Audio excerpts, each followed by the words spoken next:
house kitchen where your weird friend may say the weird things, but when the captions are auto-generated, I don't always say what the captions say that I say. So tonight, we're having a slightly different version of Piggy Fries than we had the last time. I have frozen. I thought I had tater tots, but I have extra crispy crinkles. Y'all know I like it crispy. So we're gonna have Piggy Fries. And this is closer. So the reason, we're diving right in. The reason we're closer with the air fryer instead of being over there is because I'm making proper cheese sauce. And when I say proper, I mean my cheese sauce. So, and I'm cold. So anyhow, air fryer on this circuit so we don't blow a breaker. Cheese sauce on that circuit so we don't blow a breaker. That's the last thing I'm going to be doing. And it's a different circuit than the one that's over there that's the same as this one, that the microwave will be going to heat up our pulled pork. All TMI, I know. But just so you know, the method to the madness, and if you have the same situation at your house and mapping out your appliances, just getting the rotisserie doodad in there, and G-Slice can't handle that. So we're gonna wipe it off of our door.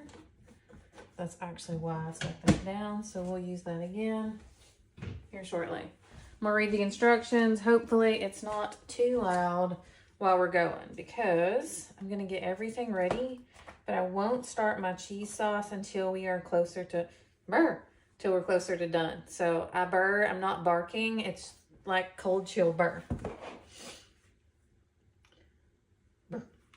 Frozen. I need the frozen. Oh, food. Thick cut or steak, fries, air fry basket, 14 to 16 minutes. See, still a pretty quick dinner, fairly hands off. We'll get that going while we get our cheese cut. We're going to cut the cheese up in here. So, shyster. Didn't say air fry. Read the directions, put it down, forget. Frozen foods, thick fries, air fry basket, 14 to 16 minutes. Air fry is what we want. We're gonna go 16 because I like them crispy. We're gonna say rotate. We're gonna look at it. See, it's 2 turntables and a microphone up in there. So this comes with it. It's handy. It actually has recipes in it too. I don't need those yet. So when this has probably about 6-ish minutes left, I will actually do my cheese sauce. And I meant to be a more proper TV show host for the foods here and have this ready before I hit the button. But guess what? I just hit the button, let's go. I forgot. This is one of my peeves.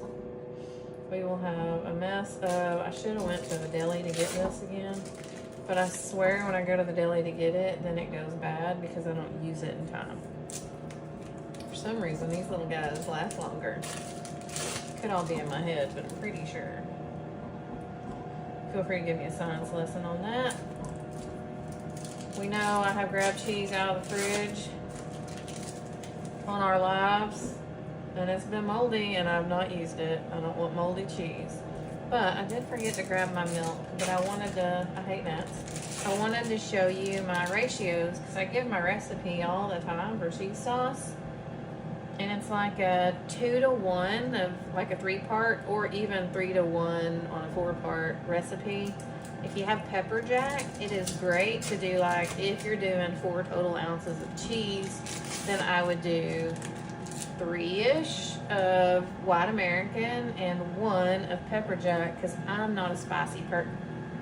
I don't like spicy food. I might be spicy personality wise, but when it comes to my food, I'm a pansy. So that's what I do. I can't even tell you how much cheese this is, but we're gonna weigh it because that's the way I am most of the time, especially when I am tracking macros and trying to be a good kitty, sticking to them and making sure I get all the proteins in.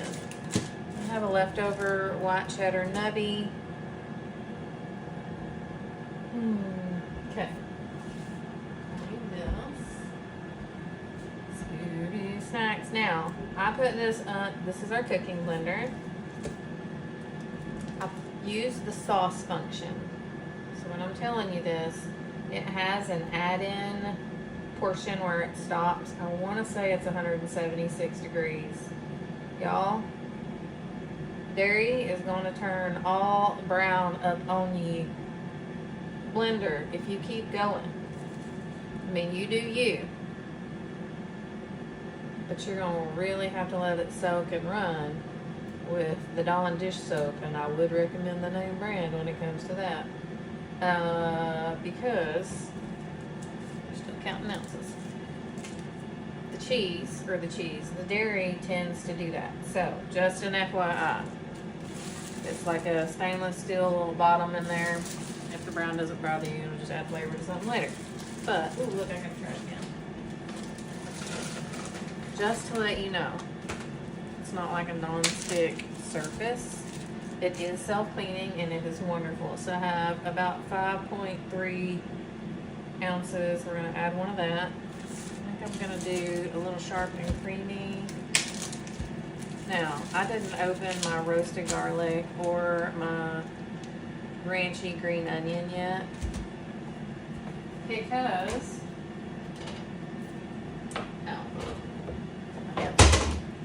bar board. This is the bar board. I know I'm terrible at telling y'all what I'm using, so I'm trying to get in the mind of. That's it. So, this is the knife I can't pronounce. That is my favorite. I always forget because I want to call it whatever that game is that is not what it is. Okay. It's good for like my size hand and whatnot. We have a chef's knife that is also awesome. I do use it, especially if you have our little round cake pans. It's so good to cut those little cakes.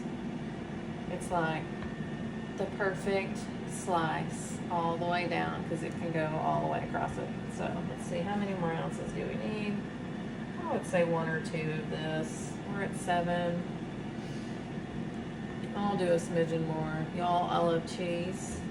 And since it's not just me eating it, because this would be lactose overload probably for me, and nobody would like me later. We're not good at soup. I can't eat all that. Especially knowing that, you know, I've eaten cake and things with dairy in it. So, here we go. I'm not going to use that white cheddar. I feel like I've got enough flavor. We are in Flavor Town. Our cheeses sorted. So, we have that. I'm going to grab the milk real quick. And if you want it thicker, you can err on the lower on the ounces. So I do half of the weight of the cheese or measurement of the cheese in ounces of milk. So we're at 7.3. 3.5 ounces would be half of 7. So I'm actually going to do a little more than 3.5 because I do want it pourable. So if it goes to 4, I'm good with that. I'm going to clear this out. This is the Pampered Chef scale, but if you have one, use it. I'm also going to shake some 3 onion, y'all. I think, if I've got it over here. And as I talk, I might pour too much. $3.95. So this is actually what I use the scale for every morning, is measuring my milk, because I make lattes. I know the flavor of the latte, but I also measure the weight of my milk with the scale every single day. So I'm very consistent in my lattes. Done with measuring. It's not too hot. Oh good, I got plenty of space. Trying not to block the view, not that you need to see me.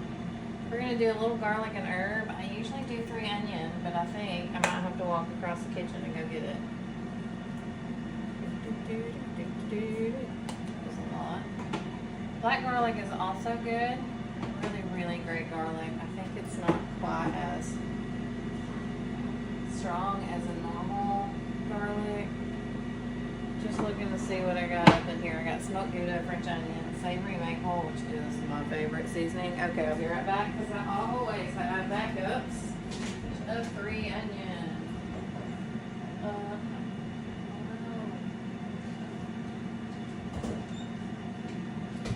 I'll show you I have backups. This one's expired, so I'll use it. I was gonna give it away, but then I realized it was expired because I buy the actual containers of it. I'll use the expired. I'm not gonna ship that to anybody.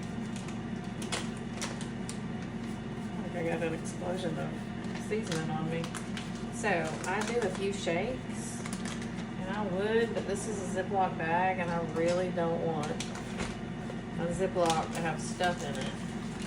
3 onion is my favorite seasoning, just so you know. Well, I'm telling you it's my favorite, but I'm telling you what, that savory maple, if you haven't tried it, oh, it's so good on pork chops. It makes the best pear sauce. So, so good. What else have I had it on? Don't get me lying because I don't remember, but it is one of my favorites. We have a recipe. Okay, it's sealed. We're going to go ahead and put that up there for now, but I have a little container where I stick all my pouches, and all the ones I've opened are at the front. Okay, we're going to move our cutting board over here. Our measuring doodad. I need to go to the fridge and drop that stuff off. There's my trashiness. We got this ready. And seriously, y'all, I'm just going to turn it on and put it on sauce here in a couple of minutes so that it is ready. And then as soon as that finishes, I might actually turn it on when that goes down to like 5 or 4 minutes. As soon as that finishes, I can run the pulled pork in the microwave. So here we go. That works. I'll wash my hands. There we go. We'll spoon this over it so it doesn't get too dry, so the microwave doesn't smell smoky, because that's what it does. And fun fact, I actually do not love smoked flavor on the foods, but smoked Gouda is pretty good. But like when you smoke a meat, if it's real strong, I don't know, I feel like it's almost kind of bitter. And I prefer salsiness. I like sauce. You could also do some shredded cheese if you wanted to on top of all this. What I do love is I can dishwasher my turning basket, dishwasher this, and whatever dishes we eat off of, and that blender is going to clean itself. So I don't have a ton of stuff to wash, and I don't feel like grating cheese. But I will say, if you haven't been here for a super long time, I'm going to lay that right there. I have. So my grating cheese hack or tip is this guy right here. You stick it in here. This is our garlic slicer, and they quit selling it, making it. August was the last that you could have bought this one, because we have a new garlic machine. I stick cheese in here and turn it out so that I don't have to mess with the grater sometimes when I'm not doing very much. And when I reference the garlic machine, I'm talking about this guy because it slices. I'm just telling you real quick, and then we're getting off here. We need a word for our live. What's it going to be, y'all? This slices. This dices or minces. And then you have a pasting doodad here where you can rub it. I think it's in circular motions, and then push it off into that. But you want to make sure you put that on top of here so it doesn't go nowhere. So, oh, and the peeler. And there's a little brush that comes with it that I never use because I'm a dishwasher person. It's in here somewhere. Oh, there it is. There it is. This brush comes with it. Everything fits in here. I actually think this goes in here. So it doesn't take up very much space in your cabinet or drawers. Because I'm telling you, that space is precious. It really is. Because we've added cabinets and whatnot, and I'm out of space already. So I might like kitchen gadgets a little bit. I'm in the perfect line of work. Okay. Word for the live is going to be fries. We're going to make it just fries. So message me fries in the link in the description of this stream, and or drop it in the comments in the White House Food group, and I will say /community, because it's not just my group. It is there for you too. And I think that's it. So we're going to turn this on sauce. I'm going to lid this and get it ready. You know what? I'll put my spoon down in here to hold it while we wait. So this is our smaller micro cooker. I usually cook at 50% or lower power on the microwave because of the hot spots it creates, to keep that down and then stir. So I will probably do this for a few minutes at 50% power while this is finishing all of its cheesy goodness. So I will show you that real quick, but it's gonna get loud. So I will let you go in just a second. Remember, message me fries to be entered into this month's giveaway. And it is saying 176, so that is the sauce amount when it says to add whatever you need to add in. There's a recipe book that tells you how to make all kinds of sauces. I stop at 176. When it beeps and tells me to add in and it stops running, I take my cheeses off, along with hollandaise sauce. Okay, that's it. Hit the button. It's already on sauce. We're good to go. I can't put this in the microwave until that stops, and now it's loud. I love you guys. Thanks for tuning in, and I will post pictures and a review, but I already know it's good, y'all. Oh, it's good.